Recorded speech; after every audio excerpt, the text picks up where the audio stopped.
আসসালামু আলাইকুম প্রিয় চাকরি প্রার্থী বন্ধুরা। আজ ২৬শে নভেম্বর ২০২৪। প্রতিদিনের প্রকাশিত বিভিন্ন দৈনিক পত্রপত্রিকা থেকে সংরক্ষিত আমাদের আজকের কারেন্ট অ্যাফেয়ার্স। আন্তর্জাতিক অপরাধ ট্রাইব্যুনালের সংশোধনীতে সংযুক্ত হয়েছে কি? উত্তর হচ্ছে member of the disciplinary force. রাজধানীতে ব্যাটারি চালিত রিকশা বন্ধে হাইকোর্টের আদেশ ১ মাসের জন্য স্থগিত করেছে কোন আদালত? উত্তর হচ্ছে সুপ্রিম কোর্টের চেম্বার জজ আদালত। আন্তর্জাতিক টি-টোয়েন্টিতে সবচেয়ে কম রানে অল আউট হওয়ার রেকর্ড করেছে কোন দল? উত্তর হচ্ছে আইভরি কোস্ট। ৭ রানে অল আউট হয় এবং বিপক্ষ দল হচ্ছে নাইজেরিয়া। খালিস্তানপন্থী হরদীপ সিং নিজ্জরকে খুনের ঘটনায় অভিযুক্ত ৪ ভারতীয়ের সরাসরি বিচার প্রক্রিয়া শুরু করেছে কোন দেশ? উত্তর হচ্ছে কানাডা। ২০২৪-২৫ অর্থবছরে নভেম্বরের প্রথম ২৩ দিনে রেমিট্যান্স এসেছে কত ডলার? উত্তর হচ্ছে $১৭৩ বিলিয়ন।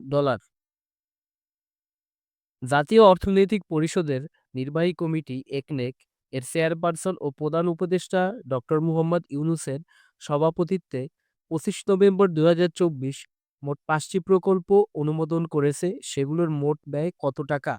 উত্তর হচ্ছে ৫,৯১৫.৯৯ কোটি টাকা। সম্প্রতি ইসরায়েলে ৩৪০টি ক্ষেপণাস্ত্র হামলা চালিয়েছে কারা? উত্তর হচ্ছে হিজবুল্লাহ। বর্তমান নির্বাচন কমিশনের একমাত্র নারী সদস্য কে? উত্তর হচ্ছে বেগম তাহমিদা আহমদ।